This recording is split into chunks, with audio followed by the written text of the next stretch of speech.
Class 5 का हिंदी पाठ है 22 परीक्षा। तो इस पाठ के सभी प्रश्नों का उत्तर बनाएंगे। परीक्षा के बहाने। 1. परीक्षा शब्द सुनते ही आपको कैसा लगता है? उत्तर, परीक्षा शब्द सुनते ही हम घबरा जाते हैं। 2. परीक्षा के दिनों में आपकी दिनचर्या में क्या बदलाव आता है? उत्तर, परीक्षा के दिनों में हमारी दिनचर्या में बहुत बदलाव आ जाता है, जैसे सवेरे उठना, अधिक समय तक पढ़ाई करना, खेलना बंद इत्यादि। 3. परीक्षा क्यों ली जाती है? उत्तर, विद्यार्थियों की ज्ञान की जानकारी के लिए परीक्षा ली जाती है कि किसमें कितना ज्ञान है। 4. अगर आपको परीक्षा में बदलाव लाने का अवसर दिया जाए तो आप उसमें क्या क्या बदलाव लाएंगे और क्यों? उत्तर, आज की परीक्षा पद्धति उचित नहीं जान पड़ रहा है। यदि हमें परीक्षा में बदलाव का अवसर दिया जाए तो हम इस प्रकार बदलाव लाएंगे। 1. परीक्षा की अवधि अधिक हो। 2. परीक्षा वर्ग में बैठाकर नहीं बल्कि छात्र अपने घर से किए कार्य में भी परीक्षित हो। 3. वर्ग में विषय का मौखिक जानकारी भी परीक्षा का आधार बने, क्योंकि परीक्षा के नाम सुनते ही छात्र, यहाँ ही लगाएंगे, सुनते ही छात्र घबरा जाते हैं अथवा वे परीक्षा अवधि में अधिक पढ़ने से बीमार पड़ जाते हैं। इसलिए गृह कार्य के आधार पर जो छात्र अधिक सही गृह कार्य करके लावे उन्हें ही प्रथम घोषित किया जाए तथा मौखिक परीक्षा में अधिक उत्तर देने वाला विद्यार्थी प्रथम घोषित हो। प्रश्न 5. अपना परीक्षा परिणाम आप सबसे पहले किसे बताते हैं और क्यों?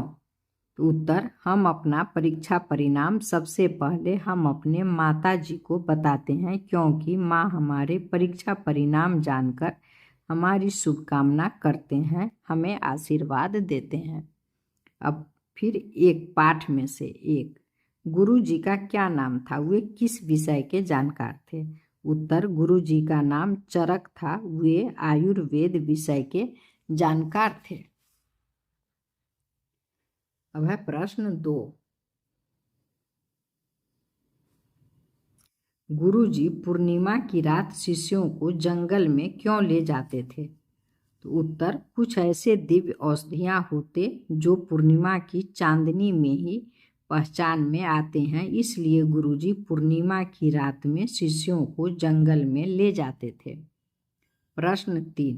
कुछ शिष्य बीच में ही पढ़ाई छोड़कर क्यों भाग जाते थे? सही उत्तर पर सही का निशान लगाइए। तो रात को जंगल में डर लगता था, सही उत्तर है, तो इस पर सही का टिक लगाएंगे। प्रश्न 4. गुरुजी ने शिष्यों को परीक्षा के लिए 30 दिनों का समय क्यों दिया होगा? उत्तर, वनस्पति जगत में बहुत पेड़ पौधे, घास इत्यादि हैं जिसको देखना 2-4 दिनों में संभव नहीं है, अतः गुरु ने 30 दिनों का समय रखकर अधिक से अधिक वनस्पतियों को खोजने के लिए समय दिया। 5. परीक्षा में शिष्यों को क्या करना था?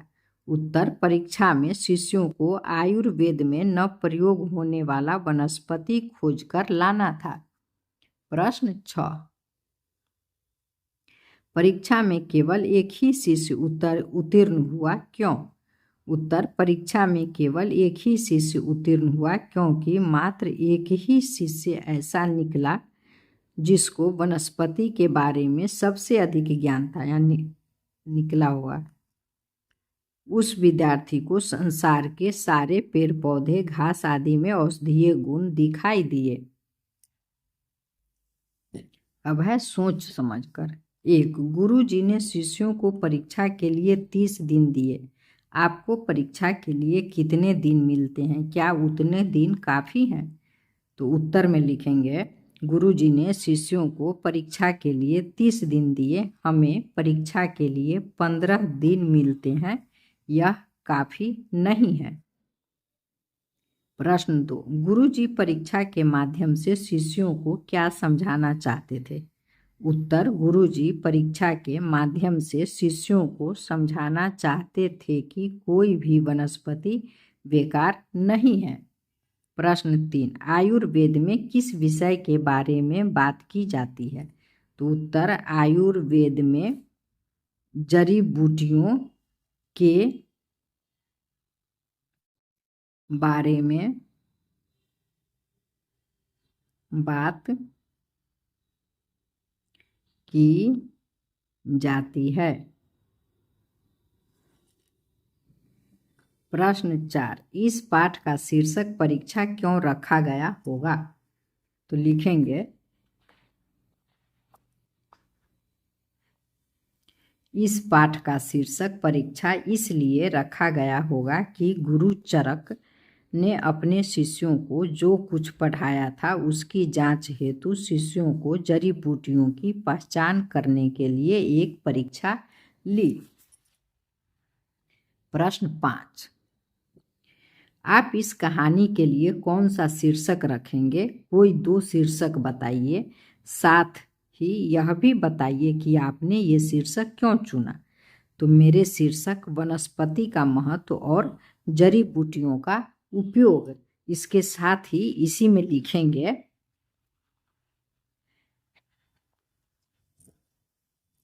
मैंने ये शीर्षक इसलिए रखा क्योंकि आयुर्वेद में जड़ी बूटियों का ही अध्ययन किया जाता है। कौन वनस्पति किस रोग की है? कौन वनस्पति किस रोग की औषधि है? अब है समझ की बात। पढ़ाई छोड़कर जाने वाले शिष्यों के लिए गुरुजी ऐसा क्यों कहते थे? अच्छा हुआ कि डरपोकों ने मेरा समय नष्ट नहीं किया। उत्तर, पढ़ाई छोड़कर जाने वाले शिष्यों के लिए गुरुजी ऐसा कहा क्योंकि इलाज के लिए जंगल से ही जड़ी बूटियां लानी पड़ती है। अगर कोई शिष्य डरपोक होगा तो वह कैसे शिक्षा ग्रहण करने के लिए जंगल में जड़ी बूटियां ढूंढेगा? प्रश्न 2, आपको कब कब लगता है कि आपका समय नष्ट हो रहा है? सही का निशान लगाइए। खेलने में, उसके बाद पढ़ाई करने में, खेलने में लगता है समय मेरा नष्ट हो रहा है, तो इसमें सही का टिक लगाएंगे। टीवी देखने में समय नष्ट होता है तो सही का चिन्ह लगाएंगे। उसके बाद मुझे लगता है कि दोस्तों के साथ घूमने फिरने में समय नष्ट होता है, तो इसमें सही का टिक लगाएंगे।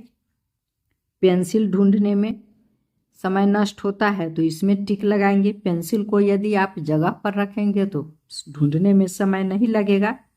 तो इस तरह से आप भी इसे देखिए, आपको और कहीं लगता है तो उसमें भी आप टिक लगा सकते हैं। प्रश्न 3, आपके घर में कौन कितने समय काम और कितने समय आराम करता है? तालिका में लिखिए, समय घंटे मिनट में लिखिए। तो माँ, आपकी माँ कितना देर काम करती है? 8 घंटा, 10 घंटा। तो यहाँ लिखना है कितना देर आराम करती है, यहाँ लिखना है। तो माँ, मैं, पहले आप कितना देर करते हैं ये लिख लीजिए। माँ कितना देर काम की, आराम की, लिख लीजिए। पिताजी से पूछ कर लिख लीजिए।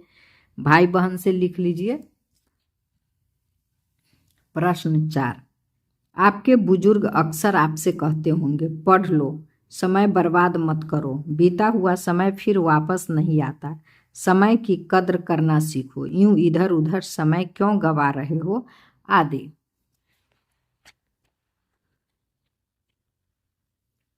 अब क में है, क्या उनका ऐसा कहना ठीक है? क्यों?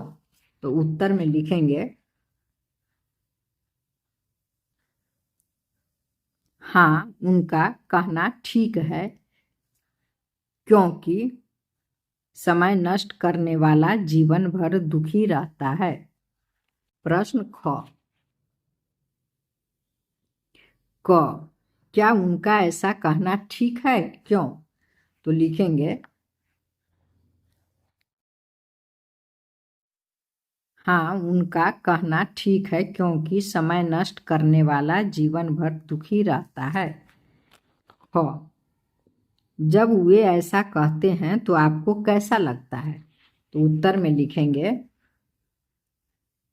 जब वे ऐसा कहते हैं तो मुझे बहुत बुरा लगता है, लेकिन फिर समझ आता है कि वे सही कह रहे थे। ग, किसी ऐसी घटना के बारे में बताइए जब आपने समय का ध्यान नहीं रखा और आपको कोई परेशानी उठानी पड़ी हो। तो एक बार मैं अपने बारे में लिख रही हूँ, आप अपने बारे में लिखेंगे। एक बार परीक्षा नज़दीक थी, फिर भी मैं दोस्तों के कहने पर क्रिकेट खेलने में मस्त थी। फिर घर आकर यूट्यूब पर कॉमेडी वीडियो देखने लगी, जिसके कारण परीक्षा में कम अंक आए। अब है अनुमान और कल्पना। ऐसे में जंगली जानवरों का भय भी होता था। एक, जंगल में कौन कौन से जानवर होते होंगे? तो उत्तर, जंगल में बाघ, शेर, चीता, हिरन, बारहसिंगा, हाथी इत्यादि जानवर होते होंगे। दो, चांदनी रात में पहचानी जा सकने वाली जड़ी बूटियों में कौन सी खास बात होती होगी? उत्तर, चांदनी रात में पहचानी जा सकने वाली जड़ी बूटियों में यह खास बात होती होगी कि वह चांद की रोशनी में ही पहचान में आती होगी। प्रश्न 3, चरक ने अंतिम शिष्य को प्रश्न सूचक दृष्टि से क्यों देखा होगा?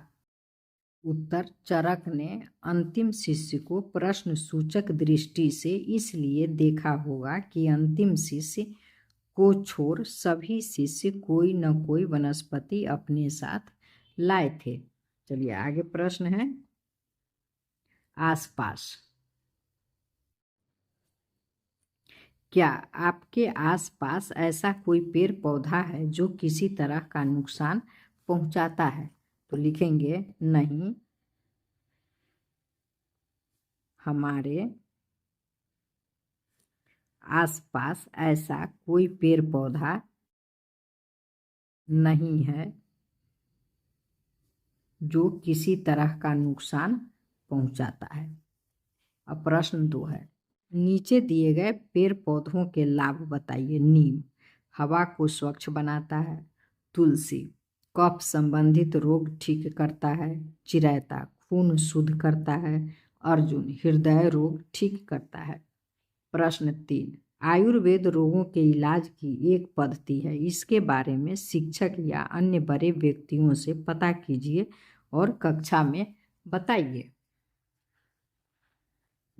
तो लिखेंगे आयुर्वेद रोगों के इलाज की एक पद्धति है जो कम से कम भारत में 5000 वर्ष पहले से प्रचलित है।